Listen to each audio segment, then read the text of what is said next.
खाट साहब मुझे ये बताएं कि अगर क्रिकेटर वजीर आजम बन सकता है तो क्या पहलवान वजीर आजम नहीं बन सकता? मैं समझता हूँ जी कि एक पहलवान दुनिया के तमाम काम कर सकता है। अगर पहलवान वजीर आजम बन जाए ना, फिर पुल नहीं सारे अखाड़े बनेंगे फिर। और कितना मजा आएगा, वजीर आजम तकरीर में कहेगा पूरी कौम नू खाड़े च लाओ। खबर लगी होगी अरकाने असम्बली आज असम्बली नहीं आए क्योंकि सबके लंगोट को आ चुके थे। किसी ने आके कहना जी अपोजिशन बहुत रौला पा रही है, तो वजीर आजम ने कहना इन्होंने पुट्ठी मारो।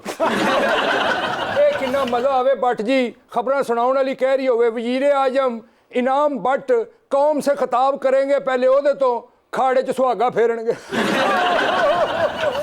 और तकरीर शुरू करते सबसे पहले यही जुमला बोलेंगे, मेरे हम पहलवानों और पठो। मेरी एक बात याद रखना, सबसे पहले तो आपने घबराना नहीं है, और जो भी मेरे पठे सारे आ जाओ, ये खड़ा तुम्हारे लिए है, इस अखाड़े को तुमने नया अखाड़ा बनाना है। वाह वाह वाह, अखाड़े में मिट्टी आ नहीं रही, आ गई है। फिर तो ये भी कहेगा पहलवान अभी तक जिंदा है।